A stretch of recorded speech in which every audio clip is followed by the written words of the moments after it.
What if you and I had a dream school?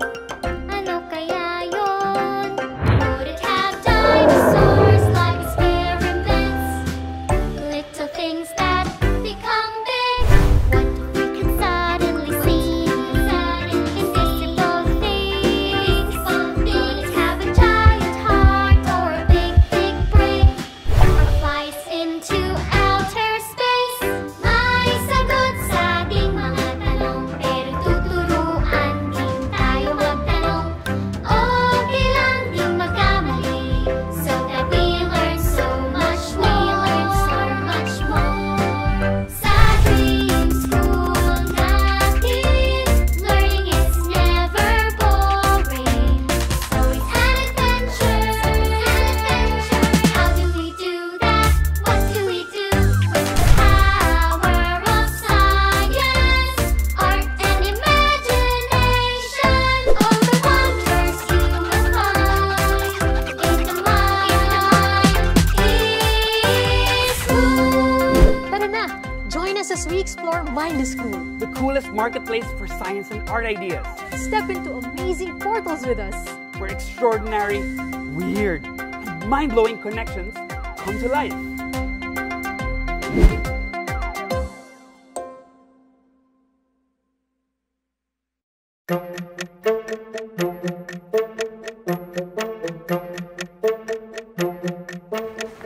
Hi, Fisher! Hi, Mikey! Uy, nag-shopping ka rin pala? Oo, na-carried away na naman ako. See, I got some shoes, some clothes, some toys, and even some books. Ikaw, anong nabili mo? Ako naman, namili ako ng board games, some toys for my dogs. Nag-shopping din ako ng groceries. Kayo naman, what are the things that you like getting for yourselves or as gifts?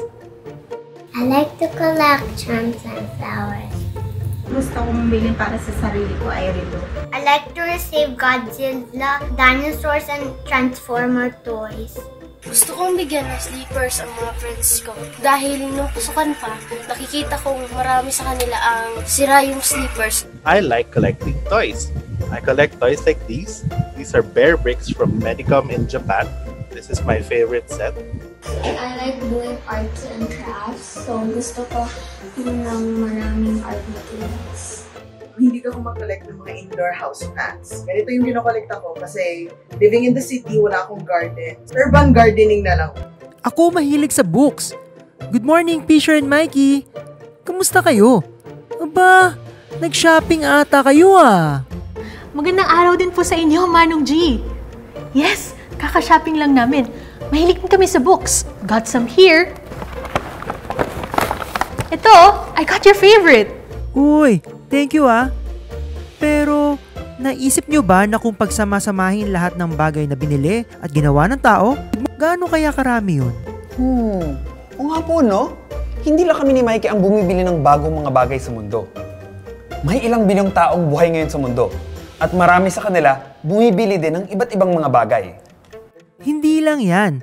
Maliban sa mga material na hawak nyo, marami pang bagay sa mundo na gawa ng tao na hindi niya kayang bitbitin. Andyan ang mga kalsada, gusali, mga sasakyan, at iba pa. Sa tingin nyo, kapag tinimbang silang lahat, mabigat kaya yun? Sa tingin ko po, opo, mabigat yun. Kasi marami nang nagawang mga bagay ang mga tao sa nagdaang panahon. Ngayon, isipin nyo ang lahat ng may buhay sa buong mundo. Ano-ano ang mga yun? Naku, ang dami po nun, Manong G. You have all the animals from the gigantic whales in the ocean, pati na yung millions of insects crawling all over the earth. Tapos andyan din yung mga halaman. Mula sa mga damo, papunta sa pinakamalaking mga puno. Napakaraming halaman sa buong mundo. And there are many other types of living things like fungi. And don't forget the billions of microscopic organisms that are everywhere. Lumulutang sila sa dagat, naninirahan din sila sa lupa, at pati sa loob natin. Tama yan. Ngayon, isipin nyo kung gaano kabigat silang lahat. Oh my gosh! Sa tingin ko, sobrang bigat nila pag pinagsama, Manong G. Oo nga mga puno pa lang, ilang milyong tonelada na. Ngayon, Mikey and Fisher, isipin nyo na kayang timbangin lahat ng mga buhay sa mundo. Tapos, timbangin natin lahat ng gawa ng tao. Alin kaya ang mas mabigat? Nako, Ang bigat naman po ng tanong na yan, Manong G. Parang alam niyo po kung saan matutuklasan ang sagot sa tanong na yan. Siyempre, dito sa Mind School, laging merong napaka-espesyal na lugar para dyan. For today's adventure, you will explore the Material World Shop. Yes! Excited na ako mapuntahan yan. Malamang kayo rin na-intriga, no? Ano kayang meron sa Material World Shop? Are you ready for today's Mind School adventure?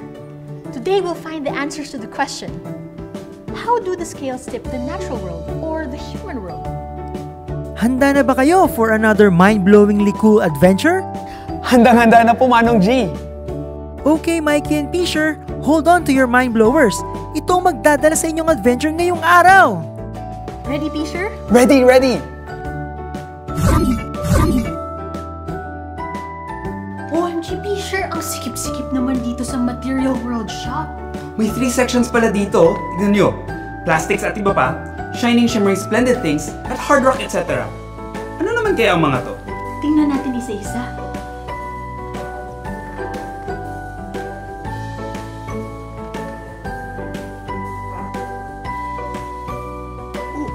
Look! This says, scan me. Gamitin ko nga yung mind blower ko to scan it.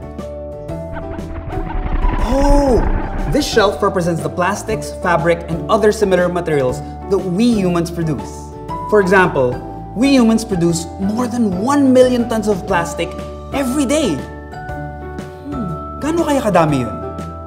Hello, Pisher and Mikey. Mahirap nga ma-imagine kung gaano kadami ang 1,000,000 tonelada. Pero para makatulong, try niyong isipin kung gaano karaming eroplano yun. Oo nga no, magandang ideya yan. Mikey, gaano kabigat yung eroplano na sinasakyan natin pauwi ng Visayas? Check ko sa mind blower. It says here a typical plane, an Airbus 330 that flies from Manila to Visayas weighs 175 tons.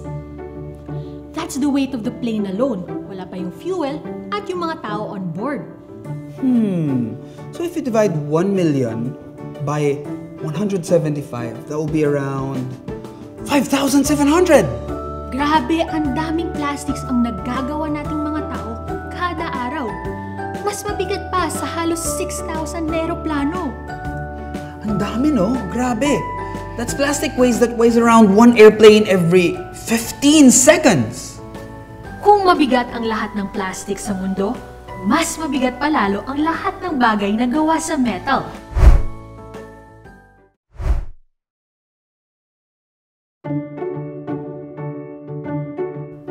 Ano naman yung sa tabi mo, Mikey? Scan natin, Pisher. This represents the amount of fabric we humans create. According to the mind blower, the fashion industry produces nearly 300,000 tons per day. Gaano naman kaya karaming damit yan? Let's try to imagine kung gaano karaming shirts yan. Check ko ang mind blower. It says here, 1 ton is around 7,000 shirts. So that's like nearly 1,000 shirts per person per year. Hirap na nga ako mag-imagine gaano karami ang 1,000 shirts Tapos, multiply mo pa yon ng 7 billion. Ganon karaming kasuotan ang naggagawa bawat taon. Patunayan nyo nga sinasabi nyo. Kasi sa tingin ko, mas mabigat pa rin dyan lahat ng hayop sa mundo. Nako, Mang Pablo, nandyan po pala kayo. Sige po, meron po ako ipapakita sa inyo. We will weigh that using the mind blowers of Pisher and Mikey. Plastic and cloth? I bet those are lighter compared to the weight of animals. I mean, look at my whole outfit. It looks fancy and all, but so lightweight. Let me scan myself to know the weight of all animals, since we humans are also animals. I'm pretty sure animals would weigh more. Mabigat kaya ang balyena at elepante at sangkatutak na insekto. Ayon sa mind blower, sa kasalukuyan, doble ang bigat ng lahat ng plastic kumpara sa lahat ng hayop sa mundo. Dapat pala talagang paikutin ang gamit ng plastic para hindi madagdagan ng basurang plastic. Salamat, Manong G, for opening my eyes. Mukhang may bagong realization na si Mang Pablo. Ngayon naman, Mikey, please use your mind blower to find out the weight of plants. Sabi sa mind blower, Ang mga halaman ang bumubuo sa halos 90% ng bigat ng mga living things sa mundo. Ang tawag sa bigat ng lahat ng living things ay living biomass ng daigdig. And sa buong living biomass, maliit lang pala ang parte ng mga hayop. Mas mabigat pa ang lahat ng bacteria, fungi, at iba pang mikrobyo kesa sa bigat ng lahat ng hayop. Oh, pero may ba atang ibang materials na ginagawa ang mga tao maliban sa plastic at tela? Siguro yun yung makita natin sa susunod na section. Tara, Fisher, let's check it out.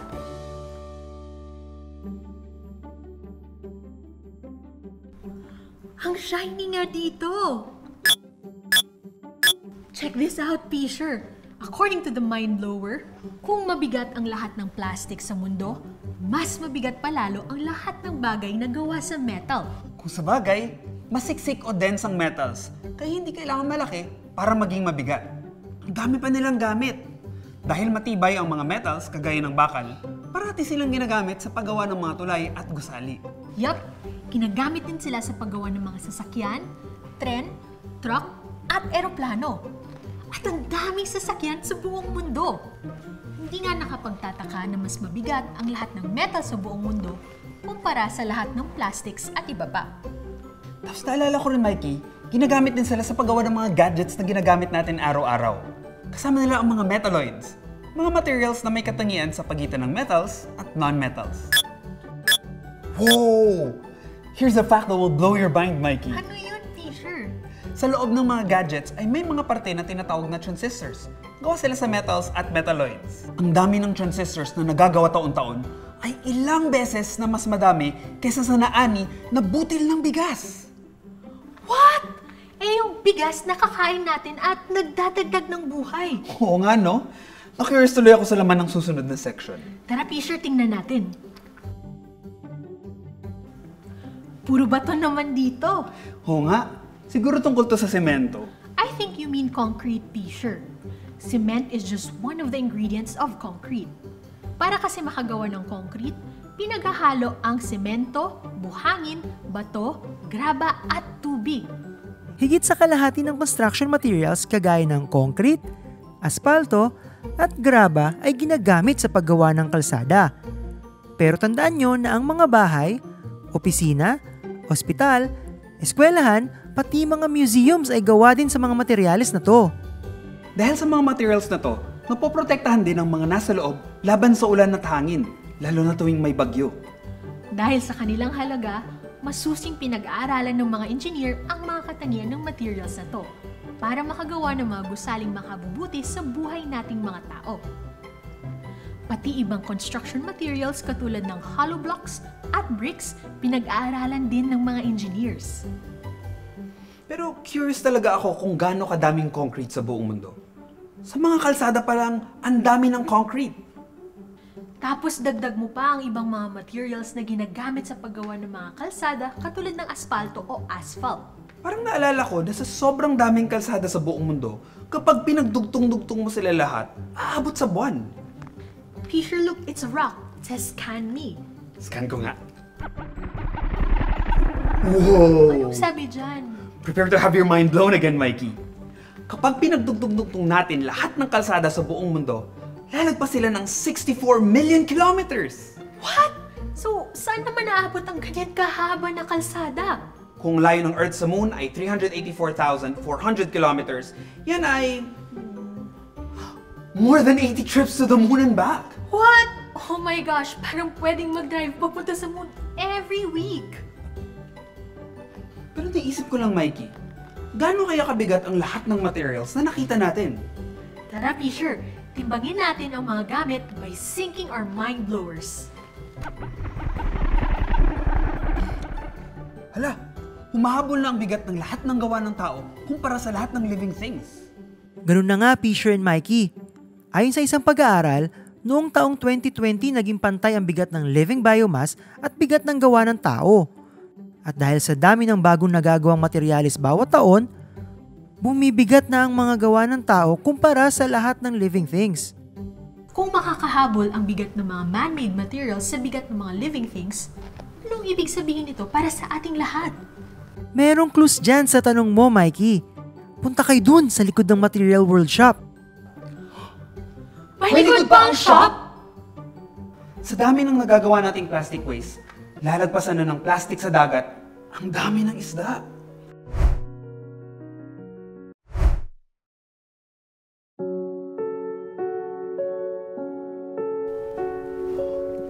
Ito pala yung likod ng Material World Shop? Oo nga, no? May sekreto palang tinatago ang shop na to. At ito yon. Ang daming basura at tira-tira. Ang daming plastic. Pag sinabing waste, una kong naisip mga plastics. Araw-araw kasi natin silang nakita. At marami sa mga plastic na to, mabilis nagiging basura. Naalala ko pa nga, Fisher, na nasa kalahati ng mga plastics na ginagawa bawat taon ay single use o isang gamitan lang.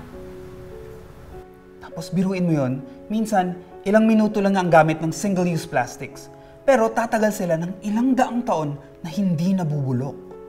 Oo nga, at dahil sa pagkalat ng mga plastic na matagal mabulok, it becomes more dangerous for living things.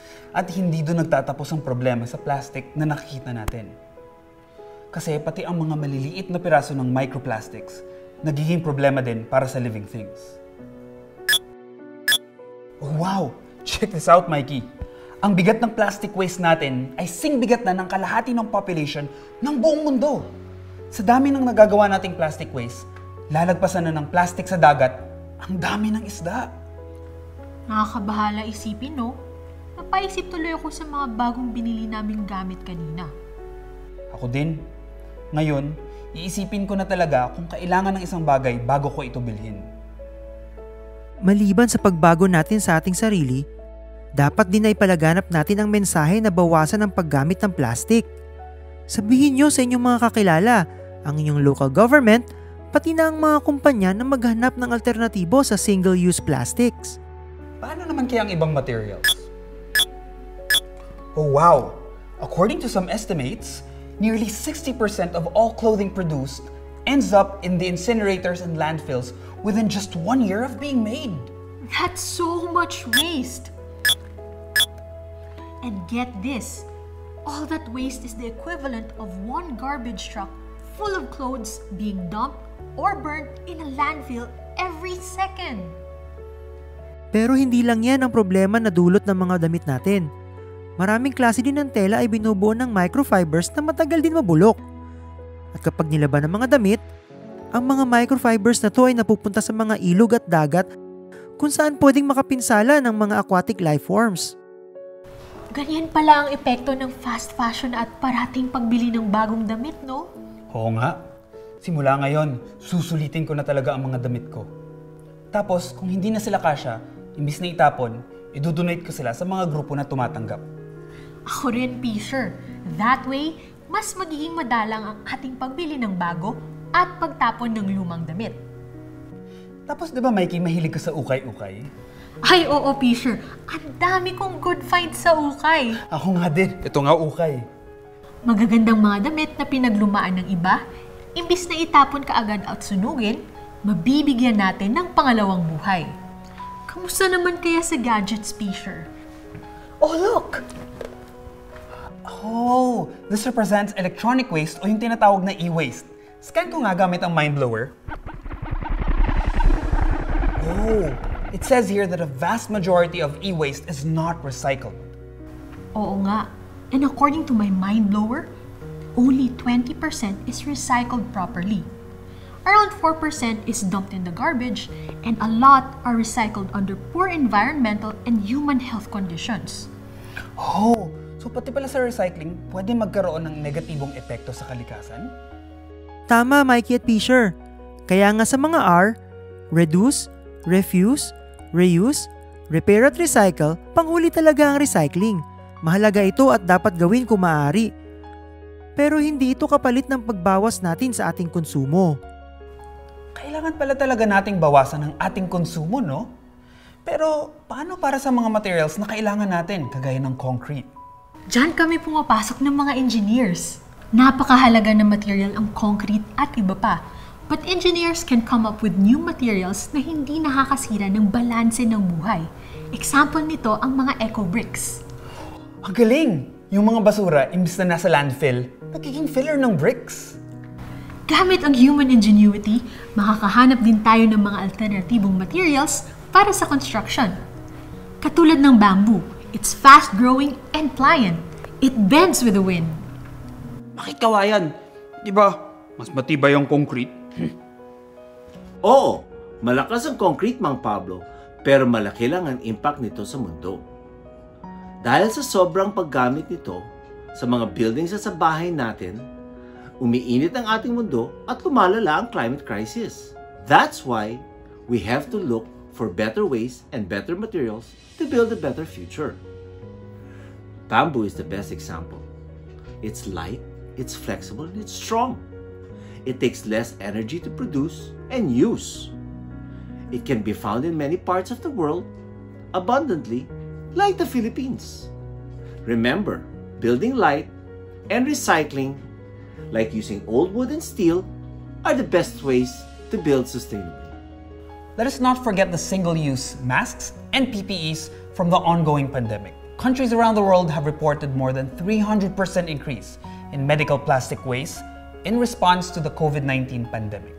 This is necessary, so we have to work super duper hard to dispose of these properly so that they do not harm life. Be sure, Mikey, your souvenir for today's adventure. Mikey, tignan mo, as usual, Manong G gave us the perfect reminder for our learning adventure today. A feather. We should really find ways para magaan lang ang ating impact sa kalikasan. Parang feather. Kasama na dito ang pagkonsumo ng sapat lang, pagkain, damit, at iba pa. Hindi talaga nakakabuti sa buhay natin at sa planeta ang use all I can na mantra. We should also be sharing instead, para hindi nasasayang at nagiging basura lang ang karamihan sa mga nagawa na ng tao. Dapat maging mas madali ang pag-share ng mga gamit. Makakatulong ang technology dito, lalo na ang mga apps. That trip to the Material World Shop really made me think what to use and buy. Ako rin, P-Sure.